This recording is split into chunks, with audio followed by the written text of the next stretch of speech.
तो दोस्तों आज 21 सितंबर 2020 सोमवार का दिन हो चुका है। तो आइए फटाफट से बात कर लेते हैं आज के ताजा खबरों की और आज के बड़े खबरों की। दोस्तों आज के मुख्य समाचार में पूरे देश के लिए बहुत सारी महत्वपूर्ण खबरें आई हैं, जिससे पूरे देश के सभी नागरिकों पर सीधे असर पड़ेगा। आज की बड़ी खबरों में लॉकडाउन को लेकर एक बार फिर से बड़ी खबर आई है। चीनी बीमारी के केस न रुकने की वजह से एक बार फिर से लॉकडाउन लगाया जाएगा, सरकार ने ऐसा फैसला लिया है। तो अभी हम आपको इस खबर के बारे में पूरी रिपोर्ट बताएंगे। इसके अलावा आज की बड़ी खबरों में जियो की तरफ से एक बड़ी खबर आई है। जो भी जियो के यूजर हैं, उन लोगों को जियो की तरफ से ढेरों इनाम मिलने वाले हैं। तो ये इनाम आपको कैसे लेना है, जियो की ये नई खबर क्या आई है, अभी हम आपको इसके बारे में पूरी रिपोर्ट बताएंगे। इसके अलावा आज की बड़ी खबरों में टिकटॉक को लेकर बड़ी खबर आई है। ताजा जानकारी के मुताबिक टिकटॉक कंपनी को अमेरिकी कंपनी खरीद लेगी, इसकी अनुमति मिल गई है। आने वाले दिनों में टिकटॉक भारत में आ सकता है या नहीं, अभी हम आपको इसके बारे में पूरी रिपोर्ट बताएंगे। इसके अलावा आज की बड़ी खबरों में एक और बड़ी खबर आई है, जिसके तहत ये बताया गया है कि सोशल मीडिया पर, फेसबुक पर, व्हाट्सएप पर ऐसी खबरें चल रही हैं कि सरकार की तरफ से महिलाओं के खाते में 1-1 लाख रुपए डाले जाएंगे मोदी सरकार की तरफ से। तो अभी हम आपको इसके बारे में भी सच्ची रिपोर्ट बताएंगे। इसके अलावा आज की बड़ी खबरों में जिन भी लोगों का बैंकों में खाता है, उन लोगों के लिए 3 महत्वपूर्ण खबरें आई हैं। अगर आपका किसी भी बैंक में खाता है तो इस खबर को आप बिल्कुल भी मिस मत करना, अभी हम आपको इसके बारे में बताएंगे। इसके अलावा आज की बड़ी खबरों में किसानों को लेकर पूरे देश में जो एक बड़ा मामला चल रहा है, किसान सरकार के नए कानून का विरोध कर रहे हैं, लेकिन आपको बता दें उस कानून को राज्यसभा से पास करवा लिया गया है। तो इसी के साथ पूरे देश के कई हिस्सों में भारी प्रदर्शन का माहौल बन गया है किसानों की तरफ से। देश के कई राज्यों में भारी पुलिस बल की तैनाती कर दी गई है। तो ये पूरा मामला क्या चल रहा है, क्या ताजा अपडेट आया है, अभी हम आपको इसके बारे में पूरी रिपोर्ट बताएंगे। इसके अलावा आज की बड़ी खबरों में चीनी बीमारी को लेकर, इसके अलावा चीनी बीमारी से आप कैसे बच सकते हैं इम्यूनिटी द्वारा, इसको लेकर बड़ी खबर आई है। इसके अलावा मार्केट में बहुत सारी ऐसी चीजें आ रही है जिसके बारे में बताया जाता है कि इससे इम्यूनिटी बढ़ जाती है। तो इसीलिए बहुत सारे लोग परेशान है कि आखिर सच बात क्या है। तो आपको बता दें एम्स के एक बड़े डॉक्टर ने इन सभी चीजों से पर्दा उठाया है और सच्चाई बताई है इम्यूनिटी को लेकर कि चीनी बीमारी से आप कैसे बच सकते हैं। तो चीनी बीमारी पर ये जो एक स्पेशल रिपोर्ट आई है, अभी हम आपको इसके बारे में भी बताएंगे। इसके अलावा कंगना रनौत की तरफ से एक बार फिर से बड़ी खबर सामने आ चुकी है। कंगना रनौत ने ट्वीट करके इस बात की जानकारी दी है कि बहुत सारे बड़े बड़े एक्टरों ने उनके साथ जबरदस्ती की है उनकी इज्जत को लेकर। तो कंगना रनौत को लेकर ये क्या मामला सामने आया है, अभी हम आपको इसके बारे में भी पूरी रिपोर्ट बताएंगे। इसके अलावा अगर आप फ्री में गैस सिलेंडर चाहते हैं तो सरकार की योजना के तहत आपको मिल सकता है। ये कैसे मिलेगा, अभी हम आपको इसके बारे में भी बताएंगे। राशन कार्ड को लेकर, आधार कार्ड को लेकर भी बड़ी खबर आई है। 30 सितंबर से पहले राशन कार्ड वालों को, आधार कार्ड वालों को एक काम करना होगा, वरना राशन मिलना बंद हो सकता है। तो दोस्तों आज के इस मुख्य समाचार में बहुत सारी महत्वपूर्ण खबरें हैं, तो इसीलिए वीडियो को थोड़ा सा भी भगाए बिना ध्यान से आखिर तक देखें ताकि कोई भी जानकारी मिस ना हो। वीडियो में आगे जाने से पहले बस आपसे छोटी सी रिक्वेस्ट है कि आप इस वीडियो को लाइक कर दें, शेयर कर दें, क्योंकि आपका लाइक शेयर करना ही हमारी मेहनत का फल होता है। तो आइए बिना देर किए चलते हैं सीधे आज की पहली बड़ी खबर की तरफ। और आज की पहली बड़ी खबर में हमेशा की तरफ सबसे पहले आपके लिए पेश है चीनी बीमारी का बिल्कुल ताजा अपडेट अपने भारत की तरफ से। जैसा कि आप देख सकते हैं अपनी स्क्रीन पर, चीनी बीमारी का बिल्कुल ताजा अपडेट आपके सामने है। ताजा मिली जानकारी के मुताबिक एक बार फिर से लगभग 24 घंटे में 49,000 से ज्यादा नए मामले सामने आए हैं चीनी बीमारी के, यानी कि इतने नए मरीज मिले हैं। तो इन नए मरीजों के मिलने के बाद अब हमारे भारत में चीनी बीमारी के टोटल मरीजों की संख्या 54,47,807 हो गई है। आपको बता दें कि इन टोटल मरीजों में से अब तक 87,299 लोगों की जान जा चुकी है चीनी बीमारी से। बीते रोज भी लगभग 24 घंटे में 500 से ज्यादा लोगों की जान गई है चीनी बीमारी से। लेकिन अच्छी बात ये रही कि बीते रोज लगभग 24 घंटे में 50,000 से ज्यादा लोग ठीक भी हुए हैं। ठीक होने वालों की कुल संख्या 43,50,379 हो गई है, यानी इतने लोग टोटल मरीजों में से ठीक हो चुके हैं। इसके अलावा अब जो लोग बचे हैं, जिन लोगों का अभी भी इलाज चल रहा है, तो उनकी संख्या अब हमारे भारत में 10,09,369 हो गई है, यानी अभी इतने एक्टिव केस हैं चीनी बीमारी के हमारे भारत में। बात करेंगे आज के अगले बड़े खबर की, तो देश में नहीं टला है चीनी बीमारी का खतरा। कहीं धारा 144 तो कहीं फिर से लगने वाला है लॉकडाउन, अनलॉक 4 में भी। जी हाँ, देश में चीनी बीमारी का खतरा अभी टला नहीं है। हर रोज संक्रमितों की संख्या में बढ़ोतरी हो रही है। देश में कुल चीनी बीमारी के मरीजों की संख्या, जैसा कि हमने आपको बताया, 54 लाख के आंकड़े को भी पार कर गई है। आपको बता दें इसी के हालात को देखते हुए कुछ राज्यों ने, कुछ शहरों में एक बार फिर से लॉकडाउन लगाने का ऐलान कर दिया है। इसके अलावा कई राज्य सरकार की तरफ से धारा 144 का भी ऐलान किया गया है और कई जगहों पर ये धारा 144 लगा भी दी गई है। ताजा जानकारी जानकारी के मुताबिक राजस्थान सरकार ने 11 जिलों में धारा 144 लगा दी है। साथ ही में लोगों के इकट्ठा होने पर भी रोक लगा दी है। आपको बता दें जहां पर भी धारा 144 लागू होती है तो अक्सर ज्यादा लोग एक साथ नहीं चल सकते। आपको बता दें मुंबई में भी पूरे शहर में धारा 144 लागू है 30 सितंबर तक के लिए। आपको बता दें मुंबई प्रशासन ने तो इस बात का भी ऐलान कर दिया है कि बिना किसी काम के घर से बाहर नहीं निकलना, यानी ये एक तरीके का लॉकडाउन है। ऐसे ही हालात जब शुरू में लॉकडाउन लगा था तो पूरे भारत में हो गए थे। इसके अलावा आपको बता दें कि छत्तीसगढ़ में रायपुर समेत कई प्रमुख शहरों में 21 सितंबर से यानी कि आज रात 9 बजे से 28 सितंबर तक के लिए पूर्ण तरीके से लॉकडाउन लगा दिया गया है। यानी इन शहरों में एक बार फिर से हालात बिल्कुल पहले जैसे हो जाएंगे और लॉकडाउन की परेशानियों से गुजरना पड़ेगा। चंडीगढ़ में भी हर रविवार को लॉकडाउन लगाया जा रहा है। आपको बता दें अगर हालात नहीं सुधरे तो आने वाले दिनों में एक बार फिर से लॉकडाउन लग जाएगा, इसमें कोई शक नहीं है। बात करेंगे आज के अगले बड़े खबर की तो क्रिकेट फैंस के लिए आया जियो क्रिकेट प्ले अलोंग, घर बैठे जीतिए ढेरों इनाम। जी हाँ, IPL 2020 की शुरुआत हो चुकी है। काफी समय से इसका इंतजार किया जा रहा था और शनिवार को पहला मैच खेल भी लिया गया। IPL 2020 में खिलाड़ियों के साथ साथ दर्शक भी मैच में अपना खेल दिखा सके, इसके लिए रिलायंस जियो एक बड़ा ही अच्छा शो लेकर आया है। आपको बता दें जियो की तरफ से जो ऑफर लॉन्च किया गया है जियो क्रिकेट प्ले अलोंग, तो इसमें जो भी यूजर हैं उन लोगों को सभी बॉल के साथ सही जवाब देना है। यानी जब IPL का मैच चल रहा होगा तो आप हर एक बॉल के बारे में अपना अंदाजा लगा सकते हैं कि इस पर चौका पड़ने वाला है, छक्का पड़ने वाला है या विकेट गिरने वाला है। अंदाजा लगाकर आप बहुत अच्छे पुरस्कार जीत सकते हैं। इसके अलावा मैच शुरू होने से पहले आपको माई जियो ऐप के अंदर कई तरह के क्विज मिल जाएंगे जिसमें आप भाग लेकर जियो की तरफ से आकर्षक इनाम जीत सकते हैं। इसके अलावा आप अपनी पसंदीदा टीम को स्टिकर चैट के जरिए चीयर अप कर सकते हैं और अपना स्कोर हासिल कर सकते हैं। ताज़ा जानकारी के मुताबिक इस गेम में आपको डेली रिवॉर्ड दिए जाएंगे, लेकिन अच्छी बात यह है कि आपको छोटे मोटे इनाम नहीं, आपको बम्पर प्राइज भी मिल सकता है अगर आपके पास रिवॉर्ड ज्यादा होते हैं। तो दोस्तों जियो का ये ऑफर आपको कैसे खेलना है, इसमें कैसे हिस्सा लेना है और ये सारी एक्टिविटी आप कहां पर कर सकते हैं, अभी हम आपको इसके बारे में पूरी रिपोर्ट बताएंगे। लेकिन उससे पहले आइए जान लेते हैं आज की और भी बड़ी खबरें। बात करेंगे आज के अगले बड़े खबर की तो अमेरिका में चीनी कंपनी टिकटॉक को खरीदेगा ओरेकल, डोनाल्ड ट्रंप ने दे दी है मंजूरी। जी हाँ, अमेरिका के राष्ट्रपति डोनाल्ड ट्रंप ने अमेरिकी सॉफ्टवेयर कंपनी ओरेकल को चीन की video sharing app company ByteDance को खरीदने की मंजूरी दे दी है। ट्रंप ने रविवार को पत्रकारों को बताया कि वॉलमार्ट भी इस समझौते में हिस्सा लेगा। आपको बता दें वैसे तो बीते रोज 20 सितंबर को अमेरिका की तरफ से भी टिकटॉक पर बैन लगा दिया गया है, लेकिन जो टिकटॉक की कंपनी है बाइटडांस उसको अमेरिका की कंपनी खरीद सकती है और खरीदने की मंजूरी अमेरिका की सरकार यानी कि डोनाल्ड ट्रंप की तरफ से दे दी गई है। आपको बता दें जब अमेरिका की कंपनी टिकटॉक कंपनी को खरीद लेगी तो टिकटॉक का पूरा कामकाज, इसके अलावा जो यूजर का डाटा है वो सभी कुछ अमेरिका के हवाले हो जाएगा। तो अमेरिका में फिर से टिकटॉक शुरू हो जाएगा। इसके अलावा जब ये अमेरिका का हो जाएगा तो ऐसा हो सकता है कि आने वाले दिनों में भारत में भी इस पर से बैन हटा दिया जाए। बात करेंगे आज के अगले बड़े खबर की तो क्या केंद्र सरकार यानी कि मोदी सरकार आपके भी खाते में डाल रही है 1 लाख रुपए? आइए बताएं इस खबर की सच्चाई। जी हाँ, इन दिनों सोशल मीडिया पर यानी कि फेसबुक पर, व्हाट्सएप पर या इक्का दुक्का यूट्यूब वीडियो पर आपको इस तरह के मैसेज या खबरें दिख सकती हैं जिसमें ये बताया जा रहा है कि केंद्र सरकार महिला स्वरोजगार योजना के तहत सभी महिलाओं को उनके बैंक खातों में 1-1 लाख रुपए दे रही है बिल्कुल फ्री में। लेकिन आपको बता दें ये खबर बिल्कुल झूठ है, फेक है। अगर आपके पास ऐसी कोई भी खबर आती है तो आपको इस पर विश्वास करने की जरूरत नहीं है। खबर के साथ नीचे एक आध वेबसाइट या लिंक वगैरह हो सकती है तो आप उस पर भी क्लिक ना करें। भारत की अपनी संस्था है PIB, उसने भी इस खबर को झूठा बताया है। बात करेंगे आज के अगले बड़े खबर की तो बिहार में होगी बेहतर सड़कें, हर गाँव को मिलेगा इंटरनेट, PM मोदी शुरू करेंगे ये प्रोजेक्ट। जी हाँ, बिहार के विकास के लिए केंद्र सरकार ने पिछले कुछ दिनों में कई बड़े ऐलान किए हैं। इसी कड़ी में प्रधानमंत्री नरेंद्र मोदी आज 21 सितंबर को बिहार में 14,000 करोड़ रुपए की 9 राजमार्ग परियोजनाओं की आधारशिला रखेंगे। यानी बिहार में भी जो सड़कें हैं वो बेहतर होने वाली हैं। इसी के साथ प्रधानमंत्री राज्य में ऑप्टिकल फाइबर केबल इंटरनेट सेवा की शुरुआत करेंगे। आने वाले दिनों में बिहार के सभी गाँव में ऑप्टिकल फाइबर इंटरनेट सेवा से बिहार के लगभग 45,000 से ज्यादा गाँव को जोड़ा जाएगा। लेकिन आपको बता दें सरकार ये जो अभी सारे ऐलान कर रही है तो कुछ मतों का ऐसा कहना है कि बिहार सरकार जो अभी सुविधा दे रही है या नए नए ऐलान कर रही है या केंद्र सरकार, तो ये सभी कुछ चुनाव की वजह से हो रहा है क्योंकि इसी साल के अंत में चुनाव होने वाले हैं। बात करेंगे आज के अगले बड़े खबर की तो 30 सितंबर तक राशन कार्ड को आधार से कराएं लिंक, नहीं तो होना पड़ सकता है परेशान। जी हाँ, क्या आपने अभी तक अपने राशन कार्ड को आधार से लिंक नहीं कराया है तो आज ही लिंक करा लें, क्योंकि 30 सितंबर 2020 के बाद जिन भी लोगों का राशन कार्ड आधार कार्ड से लिंक नहीं होगा तो उनको राशन मिलने में दिक्कत हो सकती है। लेकिन अच्छी बात यह है कि आप घर बैठे अपने आधार कार्ड को राशन कार्ड से लिंक कर सकते हैं। आपको कहीं पर भी जाने की जरूरत नहीं है। अगर आप स्मार्टफोन चलाते हैं तो आप ये काम घर बैठे कर पाएंगे। ये काम कैसे करना है इसके बारे में हम आपको बताएं, लेकिन उससे पहले हम चाहेंगे कि आप आज की और भी ताजा खबरें और जो महत्वपूर्ण खबरें आई हैं सरकार की तरफ से उसके बारे में जान लीजिए। तो आज की अगली खबर है, जैसा कि आप देख सकते हैं कि महज 3 महीनों में सरकारी बैंकों को लगा करीब 20,000 करोड़ रुपए का चूना। सामने आए हैं धोखाधड़ी के 2800 से ज्यादा मामले। जी हाँ, सार्वजनिक क्षेत्र के बैंकों में बीते 3 महीने यानी कि अप्रैल में, जून में और जुलाई में लगभग 19,964 करोड़ रुपए की धोखाधड़ी के 2,800 से ज्यादा नए मामले सामने आए हैं। यानी कि लोगों के साथ किसी भी तरीके से ठग करने की कोशिश की गई है, लोगों को लूटने की कोशिश की गई है, जो लोग चोर लोग हैं या जो लोग ऑनलाइन चोरी करते हैं या लोगों को जो लोग बेवकूफ बनाते हैं। आपको बता दें, इसकी जानकारी अभी सरकार की तरफ से दी गई है कि लगभग 3 महीने में 2800 से ज्यादा नए मामले सामने आए हैं और सबसे ज्यादा धोखाधड़ी का मामला भारत के सबसे बड़े बैंक SBI के साथ किया गया है, यानी कि उनके ग्राहकों के साथ। इसीलिए अब आपको सावधान रहने की जरूरत है, वरना आने वाले दिनों में आपको भी ठगों की तरफ से चूना लगाया जा सकता है। इसकी अगली रिपोर्ट इसी खबर से जुड़ी हुई है। जैसा कि आप देख सकते हैं कि भारत के सबसे बड़े बैंक SBI ने किया अलर्ट, फोन पर मिला है लोन का अच्छा ऑफर तो हो जाइए सावधान, हो सकता है नुकसान। जी हाँ, फोन कॉल पर मिलने वाले आकर्षक लोन के ऑफर को सुनकर आप सोचने लगते हैं कि लोन को ले लिया जाए, क्योंकि जिन लोगों को झूठ बोलना है तो वो आपको लुभाने के लिए कुछ भी काम कर सकते हैं, क्योंकि उनका मकसद होता है किसी भी तरीके से आपको लूटना। भारत के सबसे बड़े बैंक ने इस बात की जानकारी दी है कि इस समय बहुत सारे लोगों के पास ठगों की तरफ से कॉल किए जा रहे हैं, जिसमें बताया जा रहा है कि कॉल करने वाले की तरफ से ये कहा जाता है कि वो SBI लोन फाइनेंस लिमिटेड की तरफ से बोल रहा है या मुद्रा फाइनेंस प्राइवेट लिमिटेड की तरफ से बोल रहा है। हालांकि SBI ने साफ साफ इनकार कर दिया है कि इससे भारत के सबसे बड़े बैंक यानी कि SBI का कोई लेना देना नहीं है। जो लोन का काम है वो बैंक किसी दूसरी संस्था को नहीं सौंपता। इसीलिए अगर आपके पास कोई सा भी ऐसा कॉल आता है तो आपको सावधान रहना है। इसके अलावा अगर आपके पास कोई सा भी अनजान मैसेज आता है, उसमें लिंक है, चाहे वो व्हाट्सएप पर आए या टेक्स्ट मैसेज आए, तो आपको उससे भी सावधान रहना है, क्योंकि अभी ऑनलाइन के जरिए बहुत ज्यादा धोखाधड़ी हो रही है। आपको अपनी निजी जानकारी या बैंक की कोई भी छोटी से छोटी जानकारी कहीं पर भी शेयर नहीं करनी। आप इस वाले आंकड़े को देख सकते हैं, जिसके बारे में हमने आपको बताया कि लगभग 3 महीने में 19,000 करोड़ रुपए से ज्यादा की ठगी के मामले सामने आए हैं। जो आज की अगली खबर है वो भी इसी से जुड़ी हुई है। जैसा कि आप देख सकते हैं कि फर्जी कॉल सेंटर बनाया, लोगों से 1 अरब रुपए की है ठगी, लेकिन पुलिस ने अब कर दिया है भांडाफोड़। जी हाँ, लोगों की धोखाधड़ी से जुड़ी हुई ये एक और बड़ी खबर सामने आई है, जिसमें ये बताया गया है कि पुलिस वालों ने एक गिरोह का भांडाफोड़ दिया है और इनको पकड़ लिया है। लेकिन आपको बता दें, पकड़ने से पहले इन लोगों ने फर्जी कॉल सेंटर बनाकर लगभग 1 अरब रुपए तक की ठगी कर ली है। यानी ये पूरा मामला वही है, आपको कोई अनजान बंदा कॉल कर सकता है, वो कहेगा कि हम आपके बैंक से बोल रहे हैं या आधार कार्ड की तरफ से, या आपको कोई भी झूठ बोल सकता है आपको डराने के लिए। आपसे रजिस्ट्रेशन फीस के नाम पर, प्रोसेसिंग फीस के नाम पर किसी भी तरीके से पैसे ले सकता है। भूल करके अगर आपने अपनी बैंक की जानकारी दे दी, फिर तो आपका खाता भी खाली कर सकता है। तो इसीलिए सावधान रहिए। सभी बैंक ग्राहकों के लिए ये खबर बेहद ही महत्वपूर्ण है। हम चाहेंगे कि आप इस वीडियो को ज्यादा से ज्यादा अपने व्हाट्सएप, फेसबुक पर शेयर भी करें, ताकि सभी लोग सावधान हो पाएं। बात करेंगे आज के अगले बड़े खबर की, तो अंतर्राष्ट्रीय हवाई अड्डे जैसा दिखने लगेगा नई दिल्ली रेलवे स्टेशन। 4 साल में हो जाएगा चकाचक। जी हाँ, आने वाले दिनों में नई दिल्ली रेलवे स्टेशन बिल्कुल हवाई अड्डे जैसा दिखने लगेगा। आपको बता दें, इसकी एक काल्पनिक तस्वीर आपकी स्क्रीन पर है। जैसा कि आप देख सकते हैं कि लगभग 4 साल के बाद नई दिल्ली रेलवे स्टेशन कुछ ऐसा दिखने लगेगा, जो कि देखने में बिल्कुल ही खूबसूरत है, आधुनिक है और गजब का लग रहा है। बात करेंगे आज के अगले बड़े खबर की, तो जानिए फसाई के किस नियम को छोटे व्यापारी बता रहे हैं आर्थिक महामारी। जी हाँ, जैसा कि आप जानते हैं कि हमारे देश में एक बहुत बड़ी महामारी चल रही है चीनी बीमारी के नाम से। लेकिन आपको बता दें, जो छोटे व्यापारी हैं, उन लोगों ने कहा है कि उन पर एक और महामारी चल रही है, और वो है आर्थिक महामारी, कमाई की महामारी, पैसे की महामारी। क्योंकि अभी हाल ही में फसाई ने एक नया नियम लागू किया था। अगर आपको पता नहीं है तो हम आपको बता दें कि फसाई भारत का एक ऐसा डिपार्टमेंट है जो कि खाने पीने का, ये जो भी चीजें खाने पीने की होती हैं, उसके लिए नियम को लागू करता है और उसकी चेकिंग भी करता है। ताजा जानकारी के मुताबिक अभी 4 सितंबर को फसाई की तरफ से ये नियम लागू किया गया था कि स्कूलों के अंदर या स्कूलों के आसपास भी ऐसी चीजों की बिक्री नहीं हो सकेगी जिसमें चर्बी बढ़ाने की संभावना है, चीनी है या सोडियम है। जैसा कि आप जानते होंगे कि बाई चांस ही कोई ऐसी चीज होती है कि जिसके अंदर थोड़ी सी भी चर्बी ना हो, तो आपको बता दें, इसीलिए बहुत सारे व्यापारी, बहुत सारे दुकानदारों का ये मानना है कि उनके काम पर बहुत ज्यादा असर पड़ रहा है, क्योंकि स्कूलों के अंदर से या स्कूलों के बाहर से बहुत सारी बिक्री होती है। अभी हाल ही में फसाई की तरफ से चाउमीन पर, चिप्स पर, इसके अलावा पिज्जा पर, इस तरह की जो भी चीजें हैं फास्ट फूड की, उस पर रोक लगा दी गई थी कि स्कूलों के अंदर या स्कूलों के बाहर इन चीजों की बिक्री नहीं होगी। लेकिन जो व्यापारियों का संगठन है उसने इसका विरोध किया है और कानून वापस लेने के लिए कहा है। बात करेंगे आज के अगले बड़े खबर की, तो इस सरकारी योजना के तहत आपको बिल्कुल फ्री में मिलेगा गैस सिलेंडर, लेकिन 30 सितंबर है आखिरी तारीख। जी हाँ, अगर आप सरकार की तरफ से बिल्कुल फ्री में गैस सिलेंडर चाहते हैं तो आप 30 सितंबर 2020 से पहले इसके लिए ऑनलाइन घर बैठे अप्लाई कर सकते हैं। सरकार की उज्ज्वला योजना के तहत आपको गैस सिलेंडर बिल्कुल फ्री में मिलेगा। घर बैठे अप्लाई कैसे करना है, इसकी पूरी प्रक्रिया क्या है, अभी हम आपको इसके बारे में बताएंगे। लेकिन उससे पहले आइए जान लेते हैं आज की और भी बड़ी खबरें। बात करेंगे आज के अगले बड़े खबर की, तो भारी हंगामे के बीच राज्यसभा से पास हुए कृषि से जुड़े 2 बिल। पूरे देश के कई हिस्सों में इसी के लिए चल रहा है विरोध प्रदर्शन। जी हाँ, विपक्ष के जोरदार हंगामे के बीच, इसके अलावा किसानों के विरोध प्रदर्शन के बीच रविवार को राज्यसभा में कृषि से जुड़े यानी कि किसानों से जुड़े 2 विधेयक को यानी कि 2 नियम को पास कर लिया गया है। आपको बता दें, अब सिर्फ राष्ट्रपति इसके लिए साइन करेंगे और फिर ये एक्ट यानी कि कानून कानून बन जाएगा। लेकिन आपको बता दें, जब से इस कानून की बात की जा रही थी तब से ही बहुत सारे किसान इसके खिलाफ हैं। एक तरफ सरकार का मानना है कि इस नए कानून से किसानों का बहुत अच्छा फायदा होगा, लेकिन वहीं दूसरी तरफ किसानों का ये मानना है कि ये जो नियम पास किए जा रहे हैं तो इससे किसानों को नुकसान होगा। आपको बता दें, मंडी में अभी एक नियम है जिसके तहत जो किसानों की फसल है उसका एक सबसे कम प्राइस फिक्स है, उससे कम प्राइस में व्यापारी किसानों से फसल नहीं खरीद सकते। लेकिन सरकार का जो नियम आ रहा है तो जो व्यापारी है वो मंडी के बाहर इस वाले कानून से मुक्त हो जाएंगे, यानी कि किसानों की फसल की सबसे कम वाली कोई भी प्राइस फिक्स नहीं होगी, यानी व्यापारी अपनी मर्जी से जितना चाहे उतना कम दाम कर सकते हैं। पीएम मोदी ने किसानों को तसल्ली देते हुए कहा कि जो एमएसपी की व्यवस्था है जिसके तहत अनाजों का जो एक सबसे कम प्राइस जो फिक्स है वो मिलता ही है, वो व्यवस्था जारी रहेगी। लेकिन इन सभी के बीच किसानों का विरोध प्रदर्शन जारी है। ये जो कानून पास किए गए हैं बहुत सारे किसान इसको बिल्कुल भी पसंद नहीं कर रहे हैं। जैसा कि आप देख सकते हैं अगली खबर में कि हरियाणा के कई जिलों में किसान सड़कों पर उतरे, सड़कें कर दी गई जाम, भारी पुलिस बल है तैनात। जी हाँ, हरियाणा में कृषि अध्यादेशों पर अपने अपने तर्कों के साथ सरकार और किसान आमने सामने है। हरियाणा के कई जिलों में किसान जो है इस कानून के खिलाफ सड़क पर उतर चुके हैं और एक बड़ा विरोध प्रदर्शन कर रहे हैं। अगली खबर भी इसी से जुड़ी हुई है। जैसा कि आप देख सकते हैं कि कृषि के बिलों के विरोध में किसानों का दिल्ली की तरफ हुआ कूच, राजधानी की सभी सीमाओं पर अलर्ट। जी हाँ, खेती किसानों से जुड़े जो सरकार कानून बनाने वाली है इसी के विरोध में जोरदार हंगामा किया जा रहा है। आपको बता दें, देश के कई हिस्सों में प्रदर्शन को लेकर हालात बिगड़ते जा रहे हैं। हरियाणा और पंजाब के किसान बीते कई दिनों से इसके लिए विरोध प्रदर्शन कर रहे हैं। वहीं अब खबर आई है कि पंजाब के बहुत सारे किसान दिल्ली की तरफ कूच कर गए हैं प्रदर्शन करते हुए, और दिल्ली में वो अपनी मांग रखेंगे इसके खिलाफ। आपको बता दें, इसी की वजह से राजधानी यानी कि दिल्ली की सीमाओं पर भारी पुलिस बल की तैनाती कर दी गई है, सिक्योरिटी बढ़ा दी गई है। आपको बता दें कि अभी हाल ही में विरोध प्रदर्शन के दौरान किसानों पर लाठीचार्ज किया गया था, इसकी भी खबर आई थी। इसके अलावा अगली खबर भी इसी से जुड़ी हुई है। जैसा कि आप देख सकते हैं कि किसानों के नियम के खिलाफ 25 को हरियाणा होगा बंद। किसानों ने सरकार को उग्र आंदोलन की दी है चेतावनी। जी हाँ, किसानों की तरफ से अब सरकार को कड़े लफ्जों में चेतावनी भी दे दी गई है कि अगर सरकार ने इस कानून को वापस नहीं लिया तो एक कड़ा और उग्र आंदोलन किया जाएगा। इसके अलावा आपको बता दें कि ट्रैक्टर से बहुत सारे युवा कांग्रेस दिल्ली की तरफ कूच कर चुके हैं इसी नियम के खिलाफ। आपको बता दें, हरियाणा की सीमा पर पुलिस वालों की तरफ से पानी की बौछार भी की गई थी इन लोगों को रोकने के लिए जो लोग ट्रैक्टर रैली से दिल्ली आ रहे हैं, यानी कि ये एक ट्रैक्टर की रैली है और ये भी सरकार के इस कानून का विरोध कर रहे हैं। बात करेंगे आज के अगले बड़े खबर की, तो अब 300 से कम कर्मचारियों वाली कंपनी सरकार की मंजूरी के बिना ही कर सकेगी छंटनी, यानी कि लोगों को नौकरी से निकाल सकेगी। लोकसभा में एक और ऐसा बिल पेश किया गया है। जी हाँ, जब भी संसद का सत्र शुरू होता है तो संसद में बहुत सारे नियम के लिए बिल पेश किए जाते हैं। जो भी बिल पास हो जाता है तो वो फिर कानून बन जाता है। तो आपको बता दें, एक और बिल पेश किया गया है। आपको बता दें, अगर ये बिल पास हो जाएगा तो जो भी ऐसी कंपनियां हैं जिसमें 300 से कम कर्मचारी हैं तो वो कंपनियां सरकार की इजाजत के बिना अपने कर्मचारियों की छंटनी कर सकेगी। आपको बता दें, अभी ये नियम 100 से कम कर्मचारियों वाली कंपनियों पर है, लेकिन आपको बता दें जिन कंपनियों में 300 से ज्यादा कर्मचारी हैं तो अपने कर्मचारियों की छंटनी करने से पहले कंपनियों की सरकार की मंजूरी लेनी होती है। तो अगर ये बिल पास हो जाएगा तो ये भी कानून आने वाले दिनों में बन जाएगा। इसके अलावा एक और बिल पेश किया गया है जो है नौकरी करने वालों के लिए। जैसा कि आप देख सकते हैं कि नौकरी करने वालों के लिए बड़ी खबर, 1 साल में मिलेगी ग्रेजुएटी। संसद में पेश हुआ है बिल। दोस्तों, अगर आपको पता नहीं है तो हम आपको बता दें कि ग्रेजुएटी क्या होती है। आपको बता दें, जो भी नौकरी करने वाले हैं तो उनको सैलरी, पेंशन, इसके अलावा जो प्रोविडेंट फंड होता है उसके अलावा जो चीज मिलती है उसे ग्रेजुएटी कहते हैं। ये एक तरीके से रिवॉर्ड होता है या कह लें इनाम होता है। फिलहाल जो नियम है उसके मुताबिक अगर कोई कर्मचारी किसी एक कंपनी में लंबे वक्त तक काम करके 5 साल पूरे कर लेता है तो फिर वो ग्रेजुएटी पाने का हकदार हो जाता है और फिर कंपनियां ग्रेजुएटी के तौर पर रिवॉर्ड देती हैं, पैसे देती हैं। लेकिन आपको बता दें, इसे कई मामलों में 1 साल तक के लिए किया जाने वाला है। जहां पर भी लोग काम करते हैं एक फिक्स टर्म के मुताबिक, यानी कि कर्मचारियों का कार्यकाल पहले ही फिक्स हो जाता है कि 2 साल के बाद नौकरी से निकाल दिया जाएगा, तो फिर अब ऐसे भी लोगों को ग्रेजुएटी मिलेगी चाहे 1 साल के लिए काम करेंगे तब भी। बाकी ये बिल पास होकर जब नियम बन जाएगा तो इसकी और भी अधिक जानकारी सामने आ जाएगी। बात करेंगे आज के अगले बड़े खबर की, तो भयंकर खतरा, तेज हवाओं से भड़की कैलिफोर्निया की जंगल की आग, लोगों से घर खाली कराने के निर्देश। जी हाँ, लॉस एंजलिस के पूर्व उत्तर के पहाड़ी क्षेत्रों में जो जंगल है वहाँ पर करीब 2 सप्ताह से आग लगी हुई है। आप सोच सकते हैं कि कहीं पर अगर लगातार 2 हफ्ते तक आग जलती रहे तो वो एरिया कितना बड़ा होगा और 2 हफ्ते तक वो आग जलने के बाद कितनी खतरनाक हो गई होगी। आपको बता दें, मामला यहीं पर शांत नहीं हुआ है। कैलिफोर्निया के जो जंगल हैं वहाँ पर बीते रोज शनिवार को तेज हवाओं से आग और ज्यादा भड़क गई है। आपको बता दें, आग का मंजर कुछ ऐसा है जैसा आपने कुछ हॉलीवुड फिल्मों में देखा होगा, लेकिन कैलिफोर्निया में ये बिल्कुल सच में हो रहा है। बहुत बड़े बड़े पेड़ या बहुत सारे जानवर बिल्कुल पत्तों की तरह जल रहे हैं। आपको बता दें, इसके कुछ वीडियो भी हैं जिसका लिंक हम आपको इसी वीडियो के नीचे डिस्क्रिप्शन में दे देंगे। दोस्तों, इसके अलावा हम आपको इसी वीडियो के नीचे डिस्क्रिप्शन में एक और लिंक देंगे जिस पर आप क्लिक करके ये जान पाएंगे कि जो जियो का एक नया ऑफर सामने आया है जिसमें आप ढेरों इनाम जीत सकते हैं जियो क्रिकेट प्ले अलोंग के तहत। तो इसमें आप कैसे हिस्सा ले सकते हैं, ये लिंक इसका काम करेगा। इसके अलावा आपको इसी वीडियो के नीचे डिस्क्रिप्शन में एक और लिंक मिलेगा जिस पर आप क्लिक करके जान पाएंगे कि घरेलू गैस सिलेंडर आपको कैसे बिल्कुल फ्री में लेना लेना है सरकार की योजना के तहत, आप घर बैठे इसके लिए अप्लाई कर सकते हैं। इसके अलावा राशन कार्ड को आधार कार्ड से कैसे लिंक करना है, इसके लिए भी आपको इसी वीडियो के नीचे डिस्क्रिप्शन में एक लिंक मिलेगा। लिंक लेने से पहले आपको वीडियो को लाइक करना होगा, तो आपको ये सारी जानकारी आपके फोन पर आसानी से मिलेगी और आप ये सारे काम घर बैठे अपने फोन से कर पाएंगे। आपका लाइक और शेयर करना, जैसा कि आप जानते हैं, हमारी मेहनत का फल होता है और हमें प्रेरित करते हैं आपके लाइक कि हम आपके लिए और भी मेहनत करके सिर्फ काम की खबरें लाएं। तो लिंक पर जाने से पहले आज की बड़ी खबरें और जान लीजिए। बात करेंगे आज के अगले बड़े खबर की, तो मौसम विभाग ने जारी किया मौसम का पूर्वानुमान। आज 21 सितंबर को पूरे देश में ऐसा रहेगा मौसम। जी हाँ, मौसम विभाग के अनुसार अगले 24 घंटे के दौरान तटीय कर्नाटका में, उत्तरी केरल में, दक्षिणी कोंकण में, गोवा में और साथ ही में आंतरिक कर्नाटका में कई जगहों पर मध्यम से भारी बारिश की चेतावनी दी गई है, लेकिन कुछ इलाकों में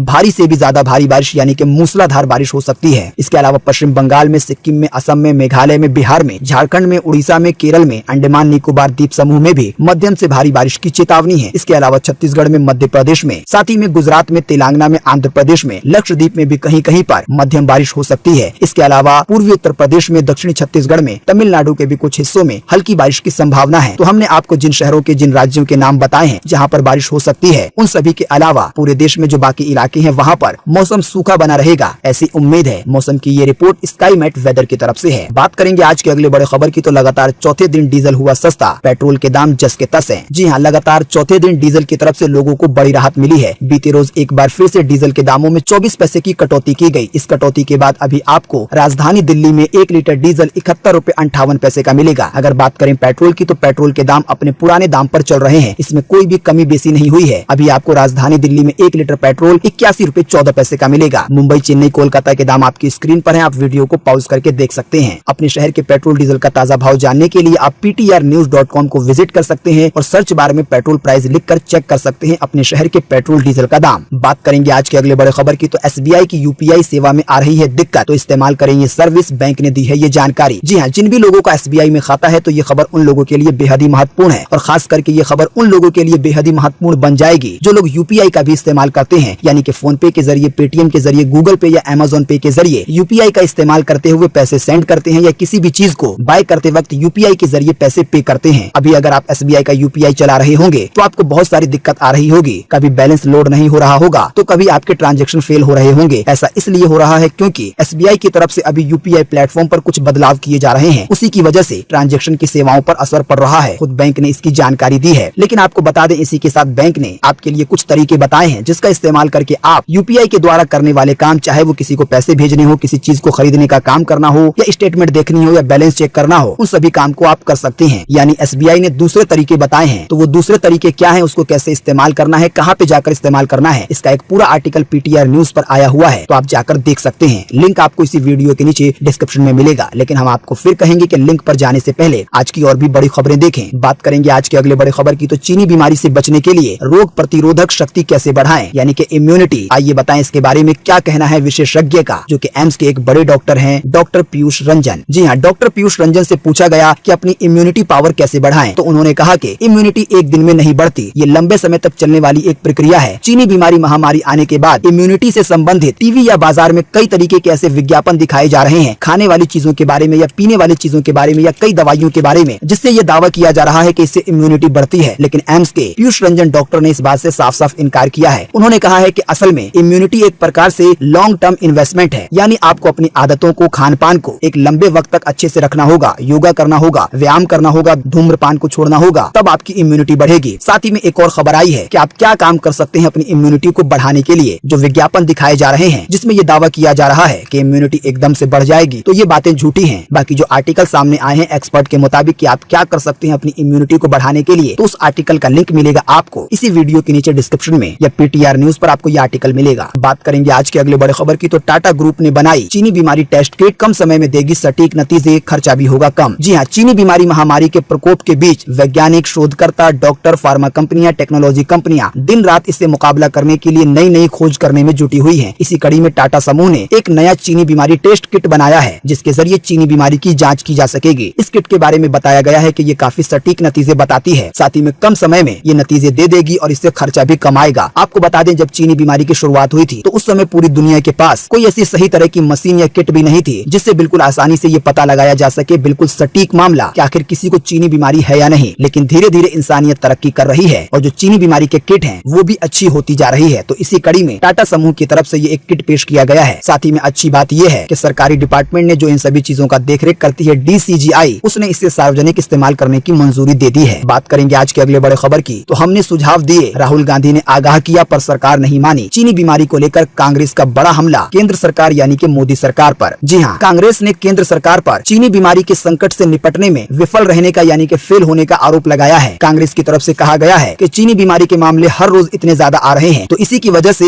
जो केंद्र सरकार है वो चीनी बीमारी से निपटने में फेल हो गई है। आपको बता दें, वर्ल्ड मीटर के मुताबिक अभी रोजाना ही हमारे देश में जितने चीनी बीमारी के नए मामले सामने आ रहे हैं वो पूरी दुनिया में सबसे ज्यादा होते हैं, यानी कि नए मामलों में हम नंबर 1 पर हैं। इसके अलावा कांग्रेस की तरफ से ये भी कहा गया कि जनवरी के महीने में ही राहुल गांधी ने केंद्र सरकार को आगाह किया था कि ये चीनी बीमारी बहुत ज्यादा खतरनाक है और उस समय इक्का दुक्का मामले ही हमारे भारत में सामने आए थे। लेकिन राहुल गांधी के मुताबिक, कांग्रेस के मुताबिक उस वक्त केंद्र सरकार अपने वोटिंग सिस्टम में यानी कि चुनाव में लगी हुई थी। उस समय मध्य प्रदेश के चुनाव चल रहे थे और फिर उसके बाद दिल्ली का चुनाव आ गया, तो यही आरोप लगाया जा रहा है। बात करेंगे आज के अगले बड़े खबर की, तो तमिल, मराठी, पंजाबी समेत और भी कई भाषाओं में बात करेगी एलेक्सा। शुरू होगी ये नई सुविधा। जी हाँ, हिंदी में एलेक्सा को आए हुए लगभग 1 साल पूरे हो चुके हैं। ऐसे में कंपनी को उम्मीद है कि इससे आने वाले समय में और भी कई स्थानीय भाषाओं में लाया जा सकेगा। आपको बता दें, एलेक्सा एक अमेज़न का ऐसा डिवाइस है जो कि AI पर काम करता है, यानी कि ये एक ऐसा डिवाइस है जो कि आर्टिफिशियल इंटेलिजेंस है। अगर आप इसको कुछ सिखाएंगे तो ये सीख भी जाएगा। इसको असल में क्लेवो लैंग्वेज लर्निंग कहते हैं। आने वाले दिनों में ऐसी उम्मीद है कि जो ये अमेज़न का एलेक्सा डिवाइस है ये लोगों से तमिल में, मराठी में, कन्नड़ में, बंगाली में, तेलुगु में, गुजराती में भी बात करने में सक्षम हो जाएगा। इसके अलावा आने वाले दिनों में अमेज़न की तरफ से एलेक्सा के कुछ ऐसे भी डिवाइस आ सकते हैं जिसमें अगर आप एलेक्सा से कुछ पूछेंगे या उसको कुछ सिखाएंगे तो एलेक्सा की तरफ से जो जवाब आएगा वो अमिताभ बच्चन की आवाज जैसी होगी, क्योंकि अमिताभ बच्चन ने अपनी आवाज देने का करार किया है अमेज़न के साथ। बात करेंगे आज के अगले बड़े खबर की, तो क्या आप जानते हैं कि देश में हर साल कितने लोगों की जान जाती है सड़क दुर्घटना में? चौंका देंगे आपको आंकड़े। जी हाँ, ये बात इसलिए सामने आई है क्योंकि अभी हाल ही में संसद में सड़क परिवहन मंत्री की तरफ से ये बात सामने रखी गई है कि बीते साल 2019 में लगभग 4,49,000 से ज्यादा सड़क दुर्घटनाएं हुई हैं। 4,49,000 में से 3,19,000 घटनाएं ओवर स्पीड की वजह से हुई है। तो आप सोच सकते हैं कि जब एक बार घटना होती है तो उसमें एक व्यक्ति की जान नहीं जाती, एक ही बार में कई लोगों की जान जाती है। बात करेंगे आज के अगले बड़े खबर की, तो अटल रोहतांग 4G कनेक्टिविटी वाली दुनिया की पहली टनल ट्रायल रहा सफल। दोस्तों, अगर आपको पता नहीं है तो हम आपको बता दें कि हमारे देश में एक ऐसी सुरंग या कह लें एक ऐसी टनल बनी है रोहतांग में जिसको अटल टनल का नाम दिया गया है। आपको बता दें ये टनल बहुत ज्यादा लंबी है, इसमें गाड़ियां चल सकेंगी आने वाले दिनों में। जल्दी इसका उद्घाटन खुद भारत के प्रधानमंत्री नरेंद्र मोदी करेंगे। लेकिन जैसा कि आप जानते होंगे कि हम कभी अगर बेसमेंट में चले जाएं या घर के बहुत ज्यादा अंदर चले जाएं तो जो हमारे फोन का नेटवर्क है वो बहुत ज्यादा कमजोर हो जाता है या पूरा चला जाता है। तो ये इतनी लंबी सुरंग है तो इसीलिए इसके अंदर इंटरनेट की सुविधा कैसे होगी। लेकिन आपको बता दें इस पूरी टनल को 4G कनेक्टिविटी से लैस कर दिया गया है BSNL की तरफ से। टनल के अंदर इंटरनेट की स्पीड 25 Mbps की मिलेगी। वहीं जो गाड़ियां बहुत तेज रफ्तार में होंगी तो उनको भी 10 Mbps की स्पीड मिल जाएगी। जल्दी टनल के खूबसूरत नजारे आपको देखने को मिलने वाले हैं। आपको बता दें पूरी दुनिया में ये अपने तरह की पहली टनल है। बात करेंगे आज के अगले बड़े खबर की, तो देखें वीडियो। पेरिस की सबसे ऊंची बिल्डिंग पर चढ़ा शख्स। जिन लोगों को ऊंचाई से डर लगता है वो लोग इस वीडियो को ना देखें। जी हाँ, अगर आपको ऊंचाई से डर लगता है तो आपको इस वीडियो को नहीं देखना चाहिए, जिसके बारे में अभी हम आपको बताएंगे। क्योंकि इस वीडियो में एक व्यक्ति बिना किसी रस्सी के, बिना किसी सिक्योरिटी के पेरिस की सबसे ऊंची बिल्डिंग पर चढ़ जाता है। जब वो बिल्डिंग पर चढ़ गया तो उसे देखने के बाद ऐसा लग रहा है कि वो कोई इंसान नहीं बल्कि स्पाइडरमैन है। तो ये वीडियो आप कहां पर देख सकते हैं, इसके लिए हम आपको इसी वीडियो के नीचे डिस्क्रिप्शन में लिंक दे देंगे। बात करेंगे आज के अगले बड़े खबर की, तो अनुराग कश्यप पर लगा यौन शोषण का आरोप। पीड़ित अभिनेत्री ने PM मोदी से लगाई है मदद की गुहार। जी हाँ, फिल्म पटेल की पंजाबी शादी से बॉलीवुड में कदम रखने वाली अभिनेत्री पायल घोष ने फिल्म निर्माता और निर्देशक अनुराग कश्यप पर गंभीर आरोप लगाए हैं। पायल के मुताबिक कश्यप ने उनका यौन शोषण किया है। अभिनेत्री ने अब सोशल मीडिया पर प्रधानमंत्री से इसके लिए मदद मांगी है और अनुराग कश्यप को सजा दी जाए, उन्हें इंसाफ मिले, यानी कि अभिनेत्री को इंसाफ मिले, ऐसी गुहार लगाई गई है। अभिनेत्री ने कहा है कि इनके खिलाफ सख्त कार्रवाई हो ताकि देश को पता चले कि एक डायरेक्टर के पीछे, एक क्रिएटिव इंसान के पीछे एक राक्षस छुपा हुआ है। आपको बता दें इसी मामले में अगला अपडेट है। जैसा कि आप देख सकते हैं कि अनुराग कश्यप पर यौन शोषण के मामले में महिला आयोग ने भी ले लिया संज्ञान। कंगना भी कूद पड़ी है इस मामले में, कहा कि अनुराग कश्यप को गिरफ्तार करो। जी हाँ, जैसे ही ये मामला सोशल मीडिया में आया वैसे ही इसने तूल पकड़ लिया है। आपको बता दें कि महिला आयोग की तरफ से भी ये कह दिया गया है कि जिस भी अभिनेत्री के साथ ये गलत काम किया है तो वो अपनी जानकारी राष्ट्रीय महिला आयोग को भेज सकती हैं, फिर इस पर ध्यान दिया जाएगा और कार्रवाई भी हो सकती है। लेकिन आपको बता दें इसी बीच इस मामले में कूदते हुए कंगना रनौत ने, जिसे अब मीडिया पर या डिजिटल मीडिया में पंगा गर्ल का नाम दे दिया गया है, उन्होंने भी कहा है कि अनुराग कश्यप की गिरफ्तारी होनी चाहिए। लेकिन इसके बाद जो कंगना रनौत की तरफ से एक और बड़ा बयान सामने आया वो लोगों को झंझोड़ के रख देगा। जैसा कि आप देख सकते हैं कि कंगना का नया खुलासा पायल पायल घोष की तरह कई बड़े एक्टर ने मुझसे भी की है जबरदस्ती। जी हाँ, कंगना रनौत ने एक बार फिर से एक बड़ा बयान दिया है। उन्होंने कहा है कि जिस तरीके से अभी एक अभिनेत्री ने अनुराग कश्यप पर आरोप लगाया है जिसका नाम पायल घोष है, तो उसी की तरह कंगना रनौत के साथ भी कई बड़े बड़े एक्टर ने जबरदस्ती की है, बंद गाड़ियों में डांस करने के बहाने या इसके अलावा घर या ऑफिस पर बुलाकर। साथ ही में उन्होंने कहा कि बॉलीवुड पूरी तरीके से यौन हिंसा से यानी कि एक तरीके से इज्जत लूटने वाले की हिंसा से भरा पड़ा है। बात करेंगे आज के अगले बड़े खबर की, तो इफ्को में कृषि स्नातक ट्रेनी के पदों पर भर्तियां निकली। अगर आप योग्यता को पूरा करते हैं तो कर सकते हैं आवेदन। जी हाँ, अगर आप सरकारी नौकरी की तलाश में हैं तो आप इफ्को में जो कृषि स्नातक की ट्रेनी के पदों पर भर्तियां निकली हैं, इसको आजमा सकते हैं, इसको टटोल सकते हैं। इसमें आवेदन करने की अंतिम तारीख 23 सितंबर है, यानी कि परसों। इसके अलावा आपको बता दें कि सेंट्रल बैंक ऑफ इंडिया में भी काफी भर्तियां की जा रही हैं। तो अगर आप बैंक की इस वैकेंसी की योग्यता को पूरा करते हैं तो आप 7 अक्टूबर 2020 तक इसके भी अप्लाई का प्रोसेस पूरा कर सकते हैं। तो ये 2 तरह की वैकेंसी है जिसके बारे में अभी हमने आपको बताया। इसके लिए हम आपको इसी वीडियो के नीचे डिस्क्रिप्शन में एक लिंक दे देंगे जिस पर आप क्लिक करके इसके बारे में अधिक जानकारी प्राप्त कर पाएंगे कि कैसे अप्लाई करना है, कहां से अप्लाई करना है, कौन लोग अप्लाई कर सकते हैं। इसके अलावा भी आप और भी बहुत कुछ जान पाएंगे। बात करेंगे आज के अगले बड़े खबर की, तो देश में इंटरनेट यूजर की संख्या बढ़कर हुई 74 करोड़ से ज्यादा। जियो की कुल हिस्सेदारी है 52% से ज्यादा। जी हाँ, हमारे देश में अब लगभग 74 करोड़ से ज्यादा लोग इंटरनेट का इस्तेमाल करने लगे हैं। लेकिन ताज्जुब की बात यह है कि आधा से ज्यादा जो यूजर हैं, लगभग 52.3% वो जियो के खाते में है और बाकी जो 48% से भी कम यूजर बचे हैं वो सभी कंपनियों के पास है। बात करेंगे आज के अगले बड़े खबर की, तो 7 दिनों में हिना खान की तरह चमक सकती है आपकी भी स्क्रीन। एक्ट्रेस ने एलोवेरा क्यूब बनाने की बताई है विधि। जी हाँ, जैसा कि आप जानते हैं कि सोशल मीडिया के इस दौर में जो बड़े बड़े एक्टर हैं या अभिनेत्री हैं वो अपने मेकअप का या खूबसूरती का राज भी साझा करती रहती हैं। उसी में से एक है हिना खान। ताजा रिपोर्ट में ये बताया गया है कि हिना खान जो एलोवेरा होता है उसके आइस क्यूब बनाती हैं और उसका इस्तेमाल करती हैं अपने चेहरे को निखारने के लिए। तो इसको बनाने की विधि क्या है इसको आप जान सकते हैं। इसके लिए हम आपको इसी वीडियो के नीचे डिस्क्रिप्शन में आर्टिकल का लिंक दे देंगे। बात करेंगे आज के अगले बड़े खबर की, तो MS धोनी के फैंस के लिए लॉन्च हुआ